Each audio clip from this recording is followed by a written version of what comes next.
There is this amazing piano and violinist that make up a group called Opus 2. When you hear their music, it feeds your soul. Today I'm with Andrew Cooperstock and William Terwilliger. Did I get it right? Andrew? Terwilliger. Yeah, Terwilliger. that's good. Yes. They have just produced a extended long CD, A Little Night Music, Suite for Violin and Piano. It was before Sondheim passed away, and it is one of the most emotional tributes to Sondheim before he died. So let's talk to Opus 2. Andrew, what drew you to this particular suite? Um, First of all, thank you for having us on. And yeah, we were so happy to be able to collaborate on this project. So Bill and I have performed together as a violin piano duo for about 30 years, and maybe the past 10 years or so, we've become especially interested in Broadway music as part of our connection with American music and our joy in performing music from our own country. And we had commissioned arrangements of Leonard Bernstein and George Gershwin, and we were speaking with our wonderful arranger, Eric Stern, who knew Sondheim well and who really has immersed himself in this music as a Broadway director and composer, music arranger, and so on. And as a trio, we thought Stephen Sondheim needs to be the next person whose music we record. Bill and I have enjoyed Sondheim's music, his shows, our whole lives, really. And we've been attracted to the poignant lyrics, the themes of his shows, which just seem so personal. And we just love the musical craftsmanship as well. And so we decided together that songs from A Little Night Music would be wonderful to play. And Bill and I did ask Eric when we were talking about this, do you think that it's appropriate for us to ask you to arrange this music, because it won't have lyrics. It will just be this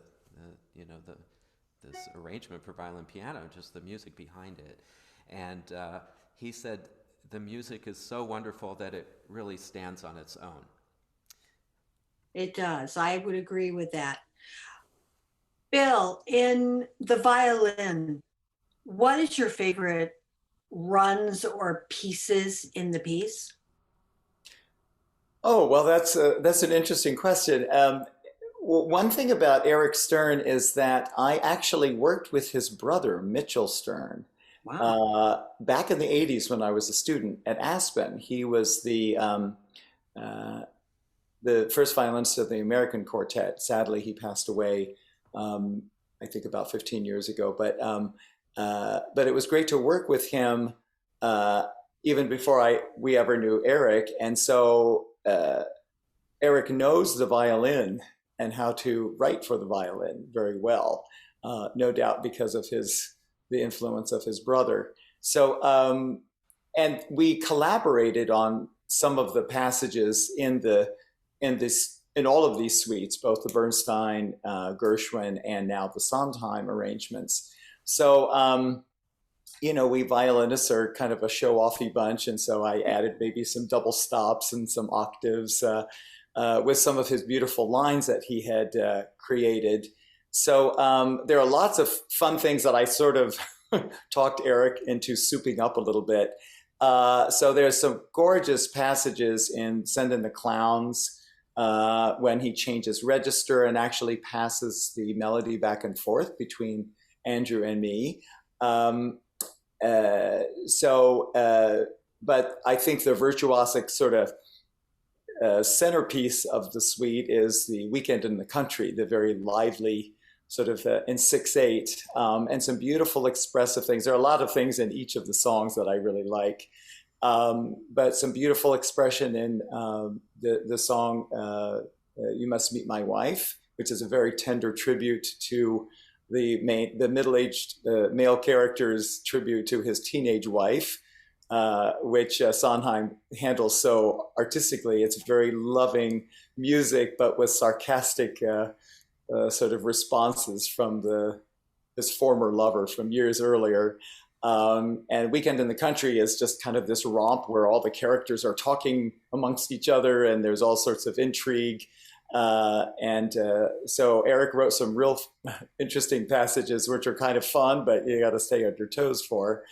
And then a big rousing finish. So that's a lot of fun to play. But I think for the most expression, it's the Send in the Clowns and the passages, the beautiful passages first on the G string and then up on the A, just exploring the different colors of the violin, and some double stops toward the end when it gets really a little bit more emotional. So there's lots of really great stuff for violinists. And actually, I hope it can be published sometime so that everyone can enjoy it. So.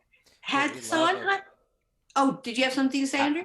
Just quickly, one reason that we love playing Eric's arrangements is that he also knows the piano really well, because he's a terrific pianist himself. And so he really treats us as equal partners. And you'll notice in the recordings that the melodies pass back and forth between the two instruments, and that we take turns at virtuosic playing as well. And I personally love playing Send in the Clowns. He just really writes so beautifully for both instruments, and it's a pleasure to play that. So it's actually a terrific, terrific version of Send in the Clowns. Did you have a chance, did Sondheim have a chance to hear this recording? And what did he say?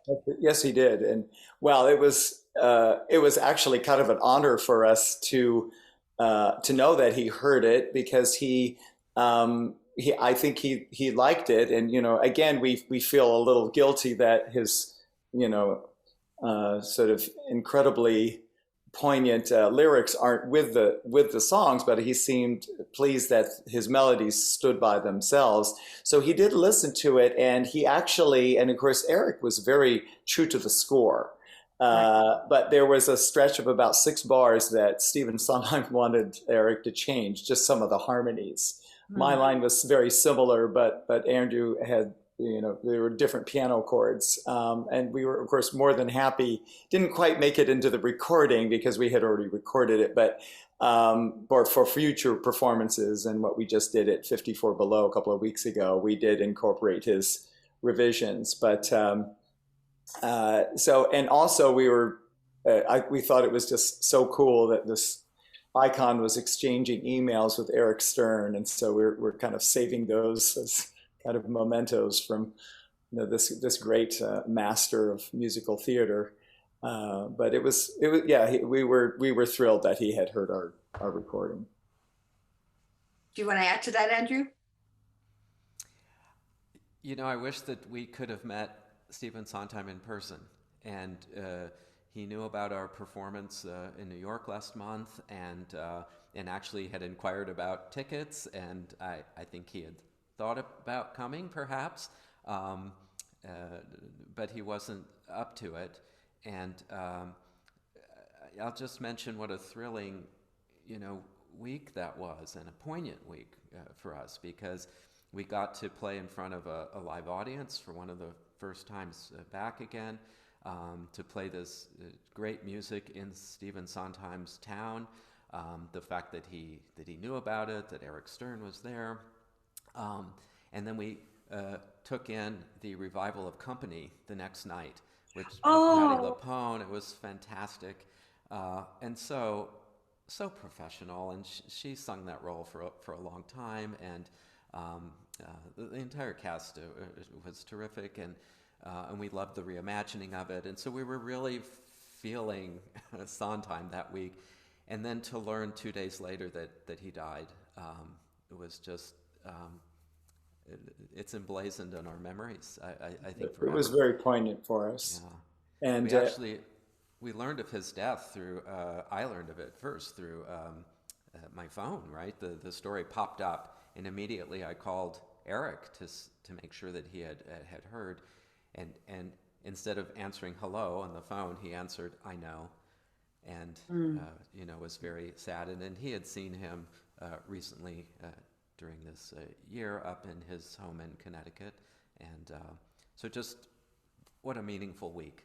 And we've been enjoying listening and watching all of the commentary on Sondheim's legacy since then. And Well, and everyone can go on YouTube and find all of the tributes of every decade of Sondheim's life, his 70th birthday and his 80th birthday. I'm Oh, sorry they're the that best. they didn't get to the 90th, but all these great stars of music theater giving tribute to him in concert form. But and like I said, his legacy will live on in all of his shows. I mean, it already had even while he was still living.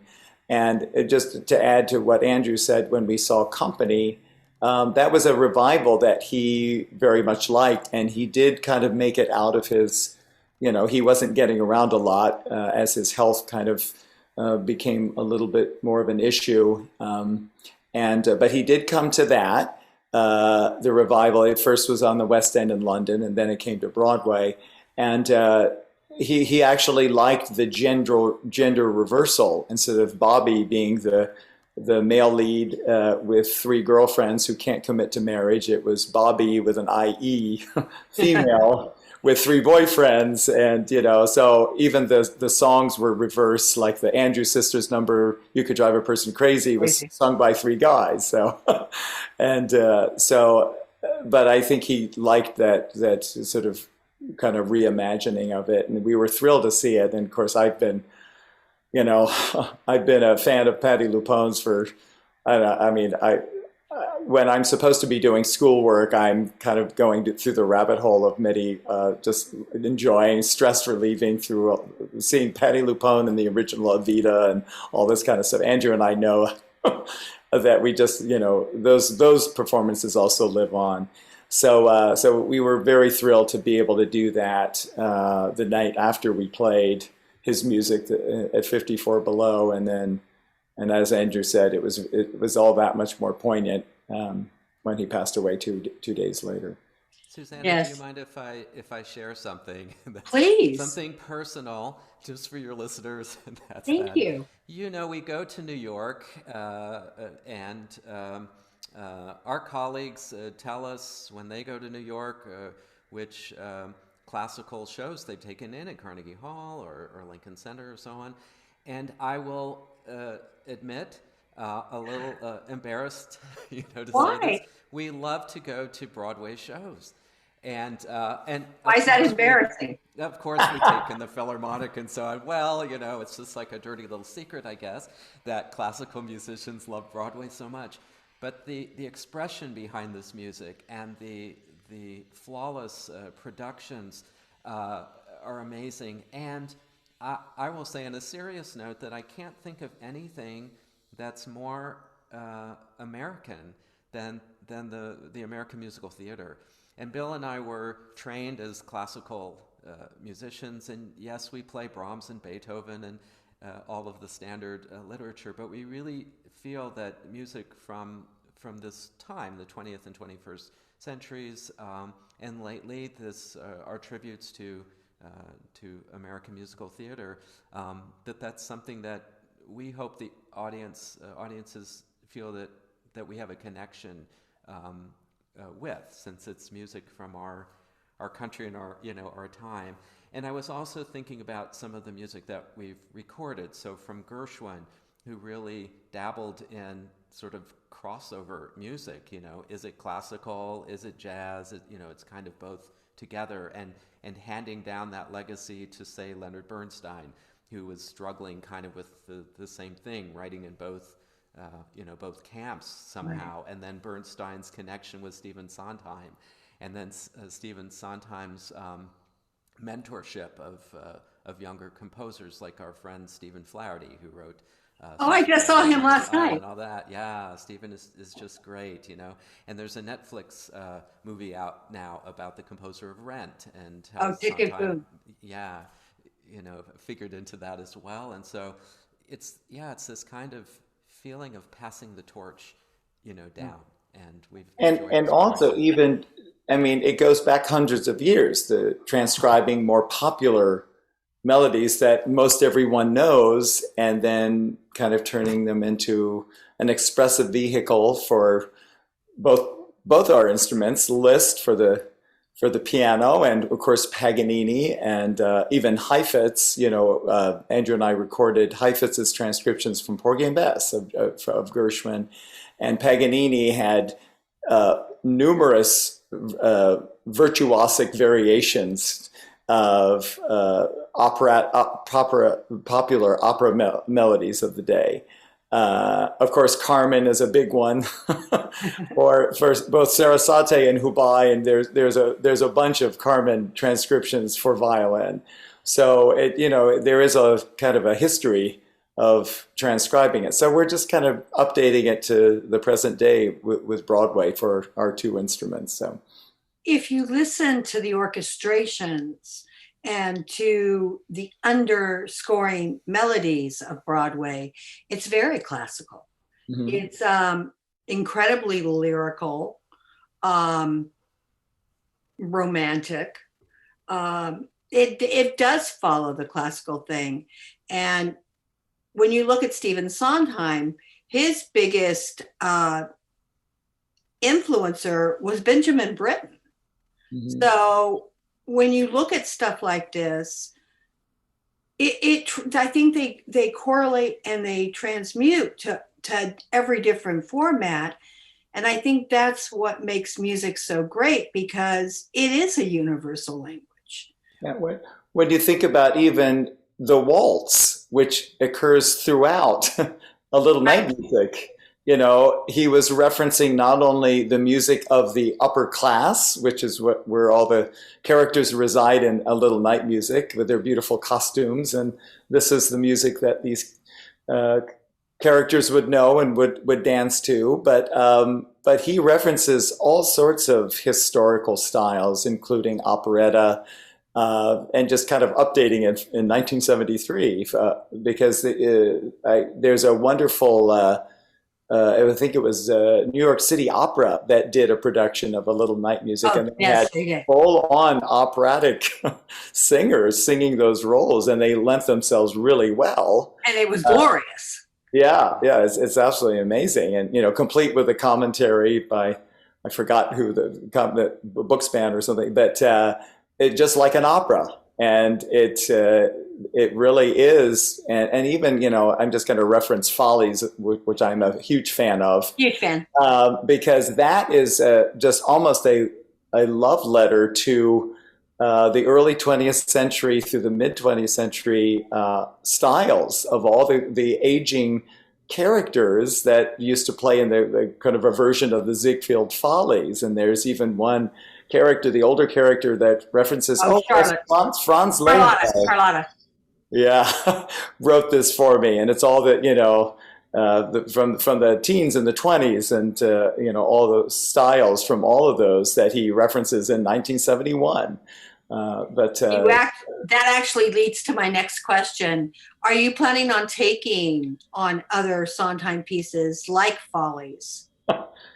You are our third interview today, and you are the third person to ask us that very question. Hey.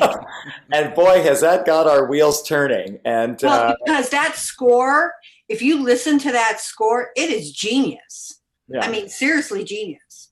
I was lucky enough to see the original company, to see the original Follies, see the original Little Night Music. I saw them all. And I was very, very lucky. And I'm seeing Company on Wednesday. Oh, no, Saturday. Oh, great. Yeah. It's wonderful. You'll have Does a it great have time. TikTok in it? It does not. Not many people know that. That was written for Donna McKechnie. Yeah, Donna McKechnie, who did that. And if you go on YouTube, there's a 1993 revival of the I've seen it. cast, and she dances that still really, really well. That almost 23 years later.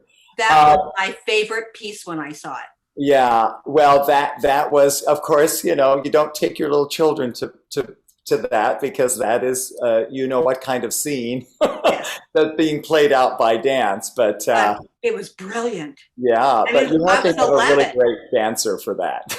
I was 11 when I saw that. And Wow. that is still the piece. Like I loved all the Pam Meyer stuff, Yeah. but that dance, I was Yeah. like, and that the day that I saw Company, I saw No No Nanette, and I was Yeah. like, yeah, no, no, Well, no. I mean, when you think about Couldn't do Company, that stuff. how incredibly unique that was Hmm. of the time, because it not only explored kind of, you know, the emotional side of so many of those characters and really delved into really interesting. I mean, where it wasn't light and fluffy like I'm not to disparage any other musical, but that took a little deeper turn into the characters. And, you know, like in Follies, I remember Eric Stern mentioning it's a really interesting theater piece, but everybody is so nasty to each other. Oh, highly. And, you know, so it's not Sound of Music, you know, and Stephen Sondheim was not afraid to really delve into the, you know, the little darker side of human emotion and human experience. And, you know, I you can hate even to talk say about that. Piggy Todd being the, Well, I hate to say it, but isn't that real? yeah, I mean, it's terrible, but it's real. yeah, I think that that's why we can relate to this music and why we love it, you know, so much. And I think of some of the themes, like "Send in the Clowns," for example, about lost opportunity, you know, or but it turns out okay, you know, fortunately. Thank God. Or I think this song "I Remember" from Evening Primrose, you know, Mm. about a woman who is remembering what it was like, you know, when she could still see daylight in nature and be a part of society or something, and how that is so timely today after we've been closed in with the pandemic, you know, for so long. Do and you know the even premise of how that song takes place? It takes place in the department store, yes, and Yes. And she she's was a growing little up in girl that. when she saw Yeah, outside, and now she spent the rest of her life yeah. in a yeah, But store. here, but here's a 1966 musical that could not be more timely, you know, in Right. 2021. And I just like to say that I've been thinking about these revivals and yes, and how this music is and how these themes are standing the test of time.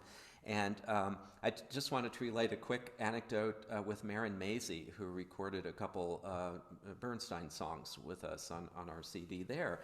And she was remarking, we had dinner after the recording session, and she said, I don't know how you classical guys do it. You're always learning new music and putting on new programs because that's what we do. Mhm. She said, the challenge for me is I'll get a show and I'll do it for 3 years or 5 years or something, and it's keeping it fresh. And she shared that the way that she does that, because the production is exactly the same, she's wearing the same thing, it's the same music, it's the same actors, it's the same theater, the same set, everything, but the audience is different. So she'll pick out somebody in the audience and try to sing to them, realizing that for them, you know, it's a brand new experience. And so we've learned a lot from that, and the professionalism and the freshness and so on.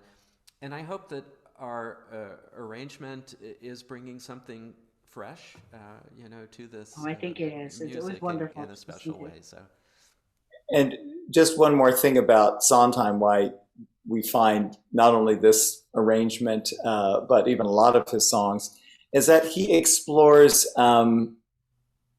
characters, a lot of middle-aged characters, you know, like Follies and A Little Night Music.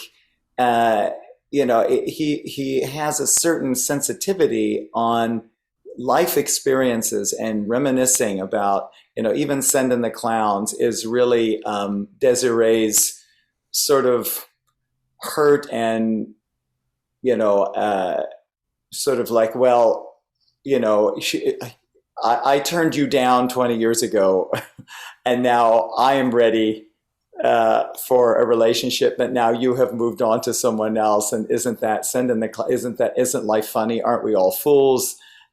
Which, when you think about what a genius that is, it's a lovely expressive melody, but it really is regret and sadness that most people just kind of don't always kind of pick up on. And so when we recorded this, we didn't want to just make it sound like just kind of a tossed off expressive thing. We wanted to reflect the sadness and just try and at least imagine the words, even though it's just the melody, and just kind of the inner meaning of the song. Because there's always such complexity to it. There's always such layering, emotional layering in sometimes songs. So, well, the media forgets the middle class and the middle aged.